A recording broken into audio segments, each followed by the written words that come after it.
ان کی شان یہ ہے کہ غریب نواز فرماتے ہیں مولا صرف شاہ نہیں ہے، حسین صرف شاہ نہیں ہے، بلکہ شاہ است حسین، بادشاہ است حسین، دین است حسین، دین پرست حسین۔ حسین وہ ہے جس کی حکمرانی دلوں پہ بھی چلتی ہے، اور حسین وہ ہے جس کی حکمرانی انسان کے قلب و خان یعنی جسموں کو بھی تلا کرتی ہے۔ اب یہ بات سمجھ میں آئی کہ آخر دنیا عالم حسین کیوں لے کر دوڑتی ہے، محرم آنے سے اپنے گھروں میں مولا حسین کا عالم کیوں لگاتی ہے۔ کوئی بھی ملک ہو، ہر ملک کی آبادی میں آپ کو علم حسین نظر آئے گا، گھر گھر میں علم حسین نظر آئے گا، محلے میں علم حسین نظر آئے گا، چاہے رنگ جو بھی ہو، کسی کا کالا ہوتا ہے، کسی کا لال ہوتا ہے، کسی کا پیلا ہوتا ہے، کسی کا گرین ہوتا ہے۔ پوچھا یہ کالا کس کا ہے، کہا مولا حسین کا ہے۔ یہ سرخ کس کا ہے، کہا مولا حسین کا ہے۔ یہ زرد کس کا ہے، کہا مولا حسین کا ہے۔ یہ سبز کس کا ہے، کہا مولا حسین کا ہے۔ رنگ چاہے جو بھی ہو لیکن علم مولا حسین کا ہے۔ آخر یہ کیوں علم نظر آ رہا ہے؟ یہ جلوس کس کے نکلے ہوئے ہیں؟ مولا حسین کے نکلے ہوئے ہیں۔ یہ باتیں کس کے نام پہ بن رہے ہیں؟ مولا حسین کے نام پہ بن رہے ہیں۔ آخر کیوں بن رہے ہیں؟ بس سمجھنے کی کوشش کرو کیوں بن رہے ہیں، بس سمجھنے کی کوشش کرو یہ علم کیوں لہرائے جا رہے ہیں، بس سمجھنے کی کوشش کرو یہ جلوس کس کے نکالے جا رہے ہیں۔ لیکن جلوس اس کا نکلتا ہے جو دنیا جو وقت کا شہنشاہ ہوتا ہے، ملک میں علم اس کا پھہرایا جاتا ہے جو وہاں کا بادشاہ ہوتا ہے۔ یہ علم حسین دنیا کے ہر گوشے میں لہراتا ہوا اس بات کی شہادت دے رہا ہے کہ چاہے ملک کوئی بھی ہو، ملک کوئی بھی ہو، قوم کوئی بھی ہو، انسان کے اوپر آج بھی حکومت مولا حسین کی ہے۔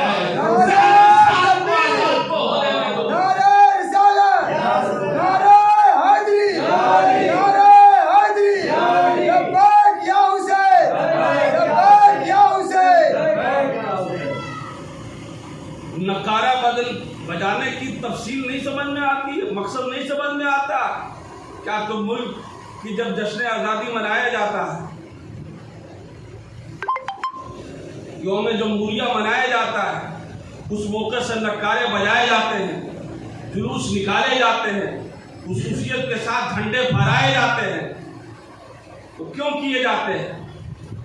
اس لیے کہ ہم کسی کی غلامی سے آزاد ہوئے، ہمارے دست و پا جکڑے ہوئے تھے، ہم کسی کی قیدی تھے، کسی کی حراست میں تھے، ملک ہمارا تھا، قبضہ کسی اور کا تھا، سب کچھ ہمارا تھا، مالکانہ اختیار کسی اور کا تھا۔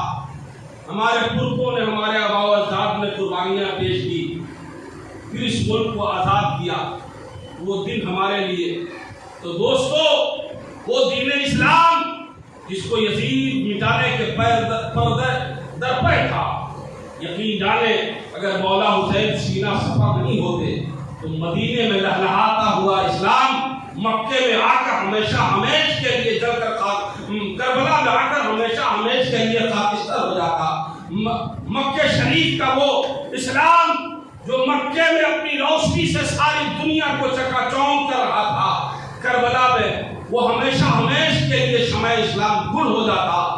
لیکن دوستو قربان جاؤ مولا حسین کے اوپر کہ نہ مدینے کے اسلام کے لہراتے ہوئے شان و شوکت کو بجھنے دیا، نہ اسلام کے شمع کو گل ہونے دیا، اور اپنی قربانی دے کر ہمیشہ ہمیش کے لیے اسلام کو ایسی تابندگی دے دی کہ دنیا کو ان لفظوں کے ساتھ خراج عقیدت کے پیش کرنا پڑا کہ قتل حسین اصل میں مرگ یزید ہے، اسلام زندہ ہوتا ہے کربلا کے بعد۔ صرف سمجھنے کی ضرورت ہے۔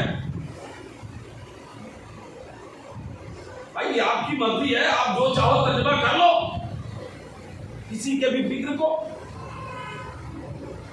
محرم کے بازے، محرم کے اکھاڑے، بازے تو سال بھر بجتے رہتے ہیں۔ کس گھر میں بازا نہیں بجتا ہے؟ کون سا دن ہے جس دن میں بازا نہیں بجتا ہے؟ کس گھر میں ٹیلی ویژن نہیں ہے؟ اور پھر ٹیلی ویژن پر آپ بتاؤ کیسے کیسے مفید آتے ہیں، کیسے کیسے پروگرامات ہیں وہ کون دیکھتا ہے؟ کیا مسلمان ہی تو دیکھتا ہے؟ ہمارے بچے تو دیکھتے ہیں۔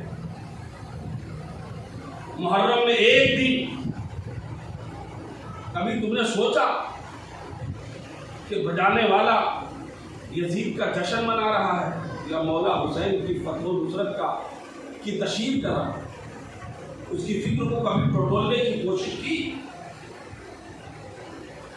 لہذا دوستو، میرا اپنا اور میرا اپنا ہی نہیں بلکہ ہمارے بزرگوں کی بھی یہ ریت رہی ہے، جہاں مسائل کی دریافت اور افہام و تفہیم کی بات آتی ہے، ایک عالم کی شان ہے کہ وہ وہی بتائے گا جو شرع اسے حکم دے گی، شرع اس کی اجازت دے گی۔ لیکن بات جب آتی ہے محبت کی، جب بات آتی ہے وارفتگی کی، جب بات آتی ہے کسی کے عشق کے کارنامے کی، تو دوستو وہاں پر ایک بندہ خاموش کھڑا ہوتا ہے۔ دوستو رکوع، تلاوت، سجدہ سب کچھ سمجھ میں آتا ہے، لیکن میں پوچھ دوں فردوس کہ ان دو پتھروں پر حاجی کیوں دوڑتے ہیں بھائی؟ یہ کون سا تماشا ہے؟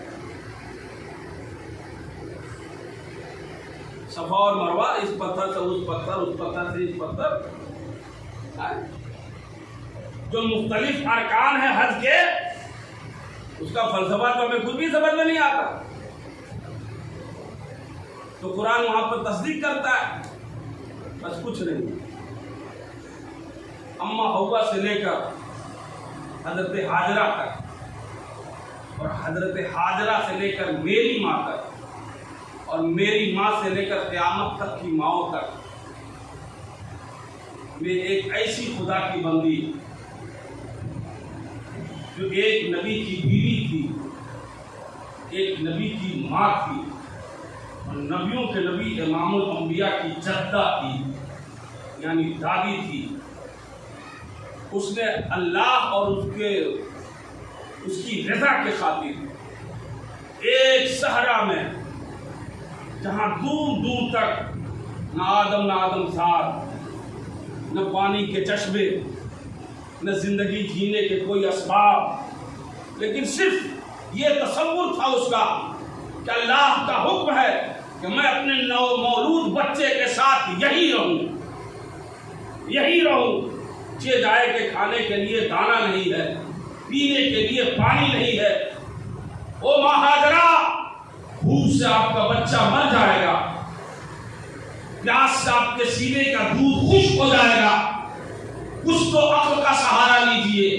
اللہ نے آپ کو شعور دیا ہے، یہاں سے ہجرت کیجئے، تلاشیے کوئی ایسا علاقہ جہاں سے انسانی آبادی شروع ہوتی ہو، جائیے ان علاقوں میں جہاں پر پانی کے چشمے ملتے ہو۔ نہیں، بھوک سے، پیاس سے بچہ مر جائے منظور ہے، لیکن مرضی مولا کے خلاف قدم نہیں اٹھے گا۔ پیاس اور بھوک سے میں خود مر جاؤں، لیکن اس کے حکم کے خلاف ورزی نہیں کر سکتا۔ تو دوستو، اور پھر آپ کو یہ معلوم ہے، من کان للہ کان اللہ لہ، جو بندہ اللہ کا ہو جاتا ہے اللہ اس کا ہو جاتا ہے۔ ایک بندی ہے تو قیامت تک کے انسانوں کو یہ عقیدہ دے گئی کہ اگر تم اللہ پر بھروسہ رکھتے ہو تو یقین جانو تم چاہے جہاں رہو، ہر حال میں اللہ تمہاری حفاظت کرے گا، تمہاری عزت کی بھی، تمہاری آبرو کی بھی، تمہارے بھوک کی بھی، تمہاری پیاس کی بھی، سب چیز کے ضامن اللہ رب العزت ہے۔ تو دوستو، یہ وہ کارنامے ہیں جو ایک بندے کو خدا کی ذات سے کس طرح سے عقیدہ رکھنا چاہیے یہ سبق ملتا ہے۔ اور پھر بندی کا وہ عمل جو بچے کے لیے پانی کی تلاش میں بار بار اس پہاڑی سے اس پہاڑی، اس پہاڑی سے اس پہاڑی پر آنا جانا، اللہ کو یہ عطا ایسی پسند آ گئی، اللہ نے اسے حاجیوں کے لیے رکن بنا۔ کوئی مقصد نہیں ہے، لیکن نہیں، تمہیں دوڑنا ہوگا، 7 مرتبہ جانا آنا ہوگا۔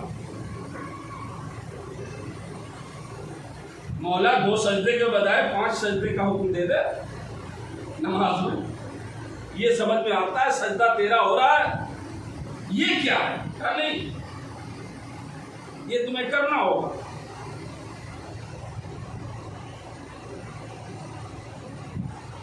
دوستو جب بات آتی ہے مولا حسین کی، یہ ساری چیزیں اسلام کی جتنی شعار ہے، جتنی نشانیاں ہیں، وہ ساری چیزیں مولا حسین کے پیچھے کھڑی نظر آتی ہیں، اور سب کی بقا اور حفاظت کی ضمانت تنہا علی کا بیٹا لیے رکھتا ہے، اور پھر ہمیشہ ہمیشہ کے لیے علی کا بیٹا اپنی قربانی پیش کر کے سب کچھ بچا کے چلا جاتا ہے۔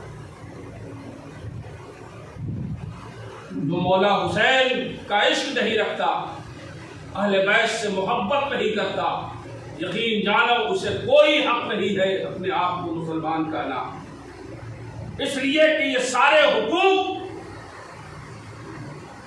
کسی اور کے نہیں ہیں، اہل بیت کے ہیں۔ قرآن اس سلسلے میں ارشاد فرماتا ہے، محبوب آپ ان سے کہہ دیجئے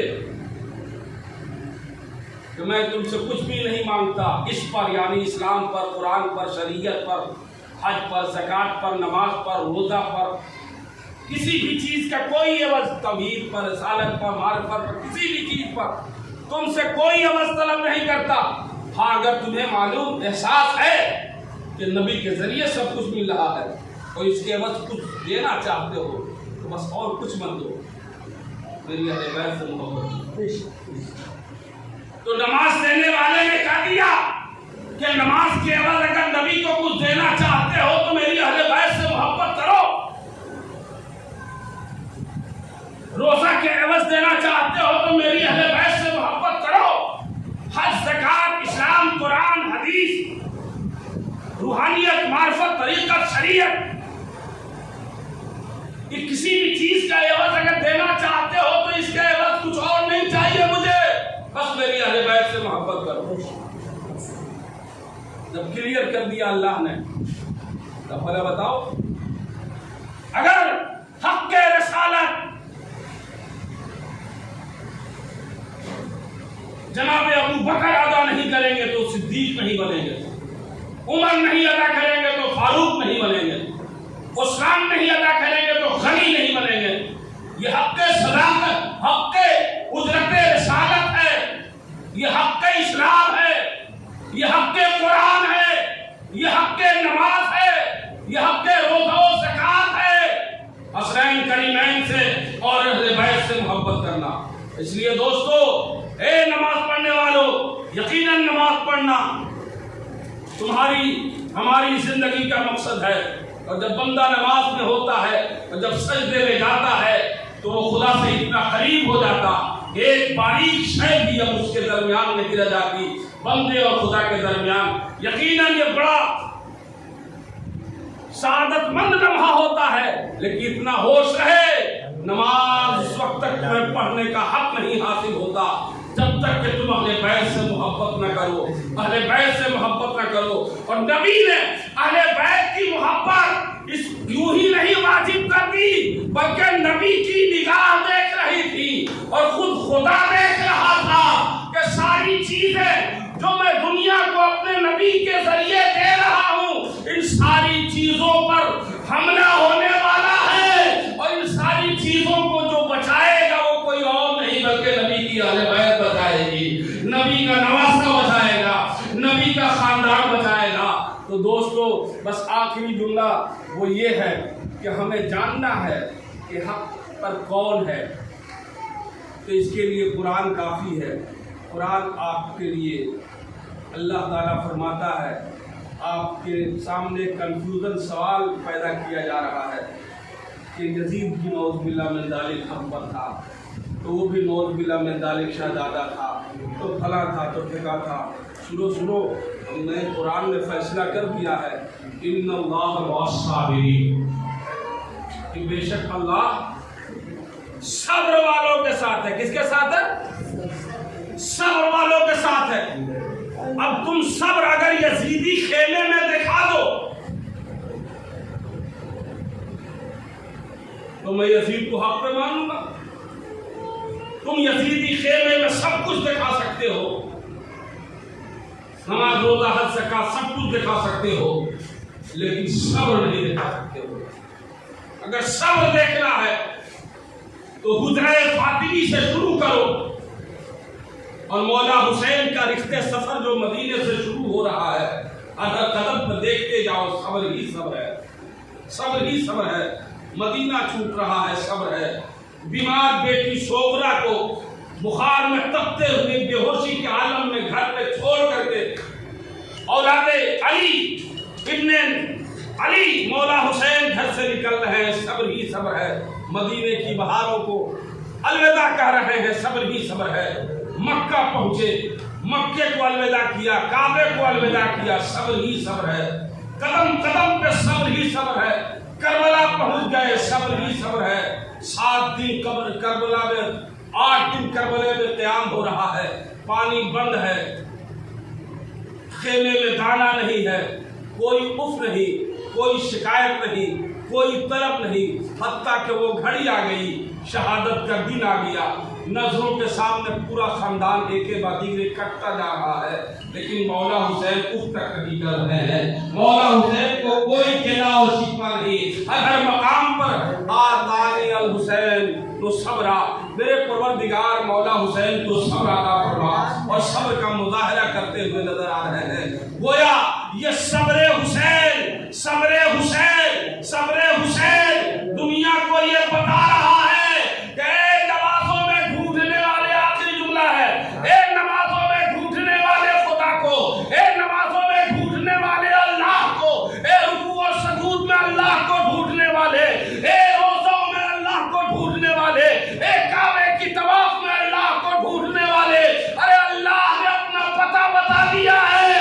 ان اللہ مع الصابرین، بے شک اللہ صبر کرنے والوں کے ساتھ ہے۔ اب جو دنیا میں سب سے بڑا صابر ہوگا، یعنی صابر اعظم ہوگا، اللہ کا قرب اور اللہ کا جلوہ سب سے زیادہ اسی کے پاس ہوگا۔